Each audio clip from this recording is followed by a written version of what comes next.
Hey everybody, it's Fireman here, and today I'm bringing you a gameplay of Overwatch. We're going to be focusing on two characters that I don't actually play all that often, but they're two characters that get played very, very incorrectly by basically everybody. The first one is Pharah, and the main reason I wanted to show you this Pharah gameplay was for two reasons. One, the enemy team has a soldier, and the enemy team has a Pharah. One thing that I see Pharahs do all the time, which is a terrible thing, is they focus the soldier or they focus the Pharah. It's a lot worse to focus the Pharah because the Pharah is in the air. I do it here for a little bit, but you're going to watch me quit because I realize it's just stupid. Because it's really hard to hit a Pharah who's flying around instead of somebody who's on the ground. What you really should be focusing on as the Pharah is their supports, and I really want you guys to pay attention to how many, or every time the supports die, because I get every single support elim this entire game, and that's really how you have to be playing a Pharah, because if they don't have their supports, then it's really easy for your team to win. I really thought we were winning that engagement right there. Obviously that Zarya was really high charge, so she was doing work in there, but anyways, it doesn't really matter that much. Sometimes you win the first engagement, sometimes you don't. I'm close to my ultimate, and as you can tell, our Reinhardt just killed a Lucio, so I guess actually I don't get every single one of the support kills. There's one that I don't get, and that's right there, but the rest of these I get absolutely all of the rest of them.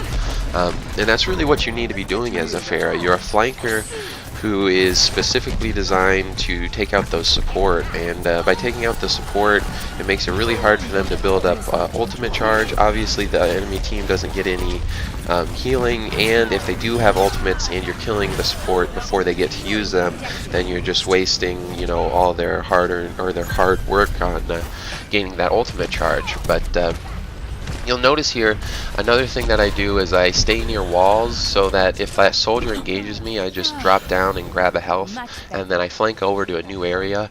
Again, you don't really want to get in a battle with a soldier.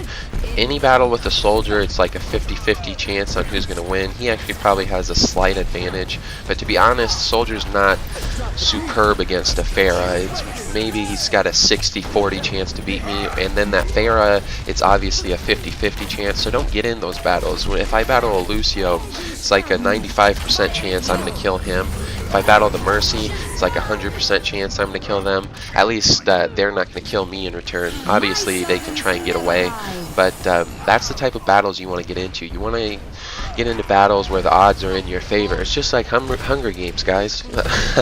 But seriously, why get in a battle with that Pharah right there when I can battle this Lucio and this Mercy, and the Lucio and Mercy can't do anything to me, so I'm just raining down damage on them, trying to get kills, and chances are they're going to get nothing done. As you can see, they were both healing each other there.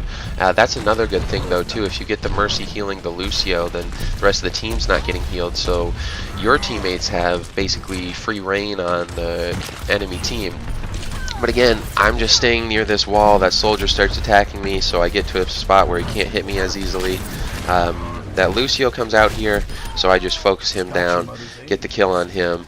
And then there's soldiers back there with that Mercy, but I needed a little bit of healing, so I was gonna wait for that health pack, but the soldier dropped his biotic field, so I just did that, and then it's right back into attacking those support. Anytime the support are getting in the center area, I'm absolutely crushing those guys. That's really the way you have to play Pharah, and you really have to focus on that. I know a lot of people will play Pharah and they'll focus on her ultimate, and Pharah's ultimate is good, but to be honest, if you're playing really well, the ultimates aren't as important as you would think. Obviously they're pretty darn important because you can get quite a few kills with them, but the one thing I've noticed is the higher level of play that I get to, the less I rely on my ultimates. This is true of all characters. Like I play Mercy. Mercy's probably my best character, and I've noticed that the higher level I get, the less revives I get just because I'm healing better, but I only got one kill with my ultimate that round, but I absolutely crushed the enemy team. So just remember, it's more about playing your role than about having those great single plays. You need to be playing your role the whole time, and that's really what will push you over the top. So this next video is me playing as Winston. As you can see, we have a Mercy on our team. I was healing the whole time. I was playing Zenyatta and Lucio, and I've got silver objective kills, which isn't bad, but for 2 rounds playing Zenyatta and Lucio, I've got decent healing too. But one thing that we had happen was nobody was switching, and they had a bunch of characters that we had no defense against. One was the Genji, one was the Pharah, and one was the Widowmaker. We did have somebody switch to a soldier this time, but after the second round, I had been switching from healer to healer, but then I decided, you know, I was like, look guys, and I said this in chat, we're doing terrible, we gotta switch something up. And you have to be careful when you say things like this, because if you say it in a toxic way, your team's not going to listen to you and they're going to want you to lose. That's the biggest problem I see in Overwatch right now, is everybody's toxic because they think it's cool. It's like, haha, I can yell at you and say you're terrible, and somehow that makes me good. And it's like, no, if you start yelling at somebody, what they're going to do, and I guarantee you this, is they're going to want you to lose. And I say this because every time I have a toxic player, part of me wants them to lose, even though they're on my team. If I have a fag playing on my team who's starting to call somebody out, because let's be honest, everybody has a bad game or a few bad plays, so you might see someone play like a Zarya and their Zarya ultimate gets eaten, and then somebody's going to be a fag and be like, Zarya, you're terrible, get off, you're the reason we're losing. And then that Zarya is, one, not going to listen to the person, and two, the Zarya wants the person who is being toxic toward them to lose. So don't be toxic when you say something. I mean, it takes no effort just to, instead of saying, Zarya, you suck, be like, you know, we might try to find someone to counter that diva, because if the Zarya knows what she's doing, she knows that the Zarya is getting countered by the diva. Although, to some extent, you could say a Zarya counters a diva because the defense matrix doesn't block her thing.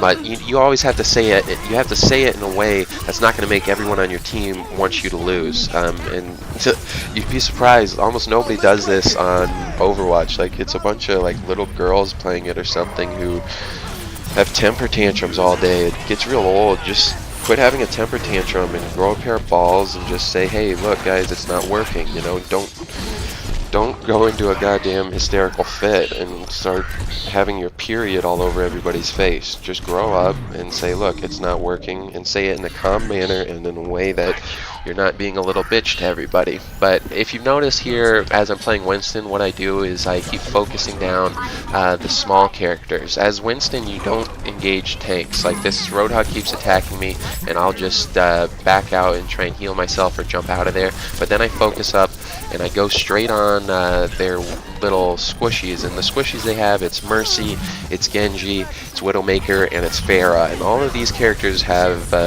very little that they can actually do to me. Obviously that Pharah got in a real good ultimate there, but we've taken out quite a few of them, and I'm doing a very good job taking out these squishies. You'll notice here in just a second I'm going to really start crushing these squishies, especially this Widowmaker and Genji. I don't know why none of them switched.